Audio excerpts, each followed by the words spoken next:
Si Spider-Man ay nabibisikleta at nahulog siya diretso sa tubig na yon. Oo, tingnan mo ang sinasabi ko sa'yo. Ito ang totoong Spider-Man na nabibisikleta sa mga gubat na yan. At pagkatapos, hinahabol siya ng pulis. Ang bilis niya patakbo. Tapos, aksidenteng may nangyari. Nahulog siya diretso sa tubig na yon.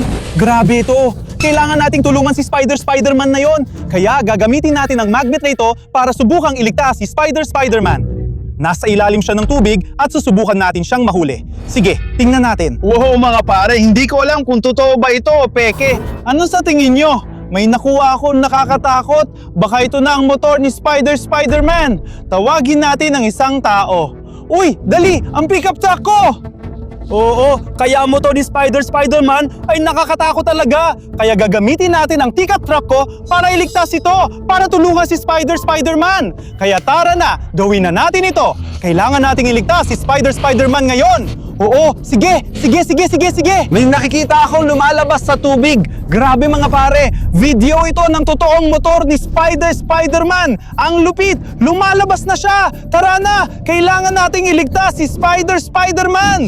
Oo, ang motor niya. Nahanap na natin, totoong motor ni Spider-Man ito. Balot ng sapot ng gagamba. Itabi na ang magnet ko kasi di natin kailangan na yon. Dapat nating alamin kung paano gamitin ang sapot ng gagamba at mapagana ang totoong motor ni Spider-Man.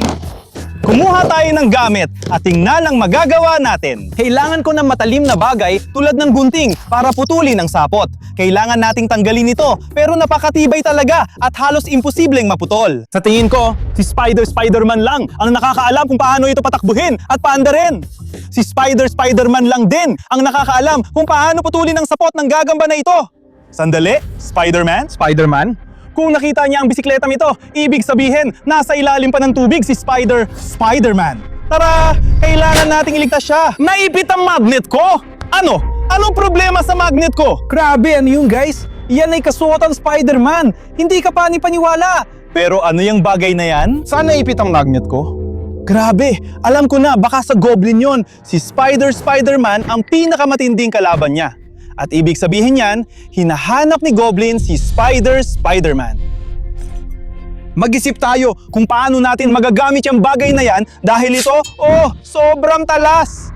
Isa itong napakadelikadong sandata at tinatawag itong razor bat dahil talagang matalim ito. Grabe, sobrang talas talaga nito. Baka kaya nitong putulin ng sapot ni Spider-Man. Wow! Napuputo niya ang sapot. Pwede na tayong tumakbo at gamitin ang Spider-Bike. Talagang gumagana ang sandata ng Goblin. Kaya nahanap at nailigtas natin si Spider-Bug at Spider-Suit. Suotin natin at subukan. Wow! Talagang pakiramdam ko ay ako si Spider-Man. Tingnan mo itong bagong suit. Ginto ito, parang sa bagong pelikula. At guys, kung mahal nyo si Spider-Man, huwag kalimutang i-like ang video na ito ngayon na. Pero, susubukan ko itong Spider-Bug. Tara na guys! Wow!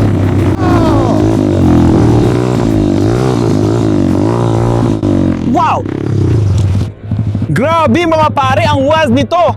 Pakiramdam ko para ako si Spider-Man. Wow, ang ganda nito! Ang lupit talaga! Pero isa lang ang ibig sabihin noon. Si Spider-Man ay malapit lang dito at baka kailangan pa ng totoong Spider-Man ang tulong natin. Kaya kikilos akong parang tunay na bayani at ililigtas ko si Spider-Man. Kaya kailangan pa nating maghanap pa ng iba pang matatagpuan para maintindihan ang nangyari sa gubat na yon. Uy mga pare, ano yun? Amin yung bagay na yan. Tingnan nyo kung gaano ka nakakatakot. Grabe mga pare, alam ko kung kanina yung maskara na yan. Maskara yan ni Goblin. Napakadelikado at sobrang nakakatakot. Si Goblin ay isang nakakatakot at napakadelikadong karakter mula sa universo ni Spider-Man. Lagi niyang hinahabol si Spider-Man para papagsakin. Pero mga pare, teka, mga pare, naalala niyo ba yung nakita natin dati? Itong razor bat na gamit din ni Goblin laban kay Spider-Man. Marami tayong nahanap na gamit ni Goblin at ni Spider-Man, kaya alam ko na ang nangyari dito. Inatake ni Goblin si Spider-Man at nilalabanan siya. Kaya panurin pa natin ang ibang video para makahanap ng mga clip tungkol doon.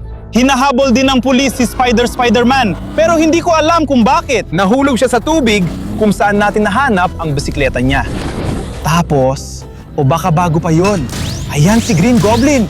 Inaatake niya si Spider-Man. Tama ako. Inatake ni Green Goblin si Spider-Man at lumilipad sila. Siguro kailangan pa nating maghanap sa gubat. Tara na mga kaibigan, kailangan nating ituloy ang pag-explore para iligtas si Spider-Man at tulungan siyang labanan ang mga nakakatakot na karakter. Papunta na kami, Spider-Man! Spider-Man! Sandali lang mga kaibigan! Sandali! May nakita ako dito. Mga kaibigan, hindi ka panipaniwala ito. Ito ang bagong-bago at napakalakas na gintong web shooters. Kaya ito ay mga espesyal na gintong web shooters. Pwede mo itong gamitin para mag-shoot at sumakay sa web gaya ni Spider-Man. Subukan natin! Wow! Totoong web mula sa web shooter! Sige, subukan natin! Grabe! Hindi! Web shooters! Ang web shooters, sira na sila! Pero parang ang weird. Akala ko ginto ang loob, pero parang plastic lang. Ang weird nun. Akala ko totoo talaga, pero baka peke lang pala. Ang weird. Itong mga web shooters, hindi pala kasing lakas ng inaakala ko. Kung tunay na Spider-Man yon, tunay din bang Goblin yon? Hindi ko sigurado. Siguro, kailangan nating ipagpatuloy ang magnet fishing para malaman. Tara! Pagkatapos atakihin ni Green Goblin si Spider-Man, nahulog si Spider-Man sa tubig na yon. Kaya, ituloy natin dito ang magnet fishing. Sige, wow. Baka makakuha ulit tayo ng mabigat. At nararamdaman ko na, buong buo, umaangat na. Sandali mga pare. Ano yung bagay na yon? Wow! Ang kakaiba naman ng bagay na ito. At parang glider ito, tulad ng sa pelikula, yung kay Green Goblin. Sa totoong buhay, ganito pala itsura nun. Ang astig! Lumilipad si Green Goblin gamit yun sa pelikula na napanood natin dati. Kaya subukan natin. Pwede ba tayong lumipad? Pwede ba tayong lumipad? Bakit lumilipad yan? Ano problema sa bagay na yan? Na-activate na ito. Inalis ko, tukuyin si Spider-Man. Hindi ako si Spider-Man. Tanggalin ang docket matapos ang dalawa. Hindi. Hindi ako Spider-Man. Ako si Green Goblin. Natukoy na ang amo. Green Goblin ako at kaya akong kontrolin ng glider. At hanapin mo ako. Hanapin mo si Peter Parker para sa akin. Hanapin mo si Spider-Man para mailigtas natin siya. Masusunod mo. Iyan ang laser beam. Kailangan natin itong sundan. Baka sa gubat natin mahanap si Spider-Man.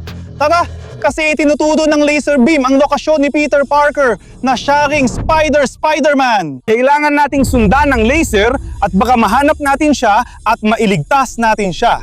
Oy mga pare, tingnan ninyo. Dito mismo may nakita kaming kakaiba. Ito ang lumilipad na drone at may tanda ito ng gagamba. Baka si Spider-Man ang lumilipad at may hinahanap.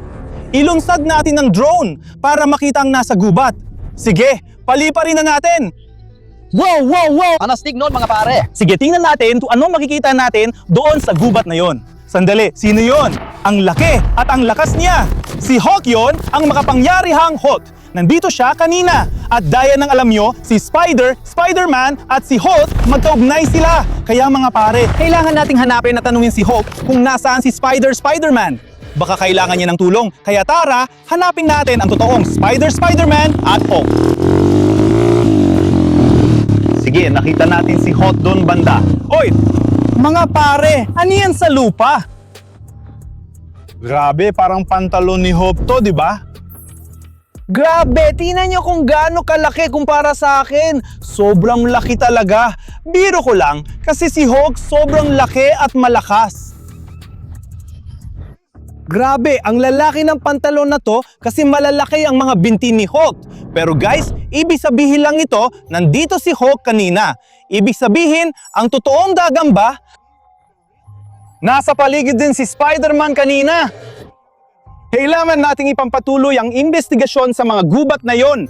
Baka may makita ako doon. Tara na guys! Tingnan mo, may koneksyon ito kay Spider-Man. Tingnan mo, helmet ng motor yan. Pero bakit kailangan ni Spider-Man ng helmet ng motor? Superhero siya, di ba? Pero bakit kailangan ni Spider-Man ng helmet na to? Para sa mga bata at sa kaligtasan. Si Spider-Man ay napakalakas na superhero. Tara, ikumpara natin ang helmet na to sa motor niya. Magkapareho sila. Pareho ang kulay nila. Ito ang totoong helmet ni Spider-Man. At ito naman ang motor ni Spider-Man. Pero medyo kakaiba yon. Bakit kailangan ni Spider-Man ng helmet? Siya ay isang superhero. Sige, baka makahanap pa tayo ng ibang palatandaan. Subukan nating paliparin ulit ang drone. Sige, paliparin natin ang lumilipad na drone. At tingnan natin. Teka, hindi. Grabe naman. Nasira ko yung drone ni Spider-Man. Paano nangyari yon? Hindi. Hindi, kailangan ko. Kailangan ko itong ayusin. Sige na, paano natin ito muling pangdudugtungin? Teka pare, kitaan nyo ba ang camera? Mukhang may mga naunang na-record na files ito. Panurin natin. Tingnan natin kung ano ang na-record sa drone na to dati. Sige, i-play natin. Maligayang pagdating sa paaralan ng pagbibisikleta. Matutunan ang mga kahanga-hangang tricks. Teka, paaralan ng pagbibisikleta?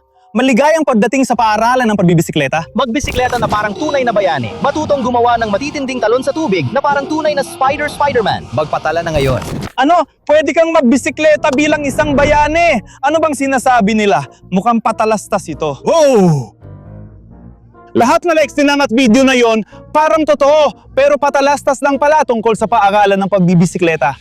Iyon na ang nagpapaliwanag ng lahat. Puro pala patalastas lang ang nakita natin at inaakit lang tayo sumakay sa bisikleta ng mga superhero. Nahalap natin ang helmet na ito kasi ang totoong superhero hindi naman kailangan ng helmet. Ang mga estudyanteng gustong matutong magbisikleta lang ang nangangailangan nito. Grabe mga pare! Natapos na ang adventure at investigasyon natin. Kung nagustuhan ninyo, i-like at mag-subscribe sa channel ko para sa mas marami Spider-Man at adventure videos. Ako si Love, kita-kits ulit! Paalam! Wow! Gusto ko rin subukan sumakay sa bike ni Spider-Man!